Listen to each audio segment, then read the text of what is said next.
I'm a master printmaker and a partner in Stewart and Stewart, and we've been collaborating with artists for now it's nearly 30 years. We started in 1980 by bringing artists from around locally at first, and then from other parts of the country to come and do screen prints. And they're collaborative prints. The artist is there in residence, living at the studio, and their task is to actually make the film posits, make the drawings so that we can actually build the editions. And they're building them like paintings. They're building one color at a time. So it's labor intensive. At the workshop, we usually have an assistant, myself, and the artist working pretty much 24 hours a day. The artist generating those images, and then we need to mix color, and we need to make a screen stencil, and then we need to do the printing. So we typically, at the shop, we usually print, when an artist comes in, like a Janet Fish, or Jane Goldman, or Yvonne Jaquette, we'll generally print 2 or 3 colors a day. They will start in the morning, do the drawing for what we need to print that day. We'll make the screens, we'll mix up the ink, and then we'll go ahead and start printing, usually in the late afternoon, and then we'll work through the evening until all the printing is done. So we work like many other print shops. There's maybe 20 print shops around the country that work the way we do, work collaboratively with artists. And it's a tradition of an artist working with a printmaker to create fine prints. Well, the print market is an interesting market. It's not insulated from the economy, but it isn't as affected it isn't as affected by the economy as maybe a larger ticket items like paintings, sculptures, anything that's a unique image. And a unique image is anything that's one of a kind. A painting, a drawing, a sculpture. Those are things that are just one of a kind. What you're looking at in the show here, in most cases, are edition pieces. They're pieces that are they're part of an edition. They're all original.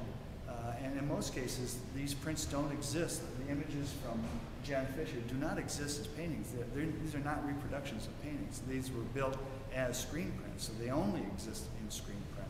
And it just happens that they're in an edition. So her editions run anywhere from 40 to maybe 60 prints.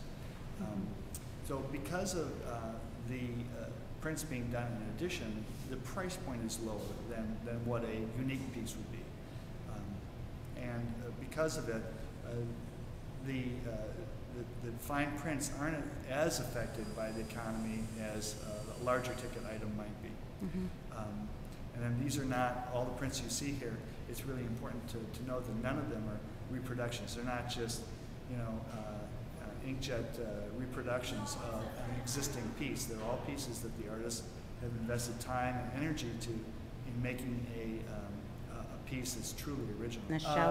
The price ranges in the show, I haven't looked at all the prices yet, but I think the prices are around a few $100s on up from there.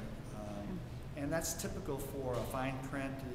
A fine print will be anywhere from maybe $300, $400, $500 on up from there.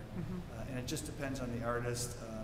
There is kind of a gauge in terms of the artist's reputation, painting reputation, because Janet Fish and Yvonne Jaquette are more, and Hans Slonim are more known as painters.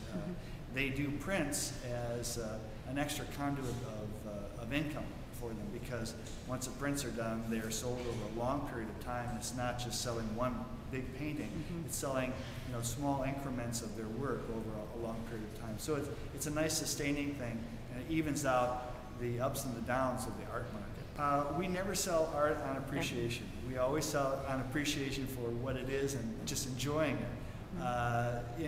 In many cases, the art prices do go up on the work, but it's not something that we ever really market. Someone really has to love the work, and they have to enjoy the work. Many of the clients that we have are very knowledgeable about the artists. They know about them. They go to their shows in New York. So sometimes they're buying that because maybe they can't afford a painting that might be 10 or 20 times the cost of what a print might be. So it's a nice way of having a piece of that artist, especially if they enjoy the work of that artist. See, we use the internet to be able to show people the work. Invariably, when we market work, people ultimately they'll see something, and the internet is a primary portal into them knowing about the work. In terms of them owning the work, in almost all cases, it switches to the old tradition of, let me see it. I want to really see what it looks like, and that's really the key. People want to see the surface of the work. They want to see what flocking might look like. They want to see what the color, how the color lays on paper. Some of these beautiful woodcuts from Andy. They may want to see how Yvonne takes and paints with gouache on top of screen print. They'll want to see what Giswa has with these wonderful transparent layers of ink that are printed through the press. So all of those things are these tactile things that people love to see. So seldom do we get someone that's new that will buy just right from the internet. Typically they'll want to see it, or they'll be familiar with the artist's work. They'll have seen a screen print somewhere else. They'll maybe in a collection, in a show, or what have you. And that's the difference. But as far as how the internet affects, it's been wonderful for us. It's been a great way for people to be able to see work and see a lot of work at a short time. But then we always switch gears and we go back to the traditional quality of, if someone's going to live with a piece of artwork, they want to see that piece of artwork, and that's absolutely a paramount issue. Thank you. You're welcome.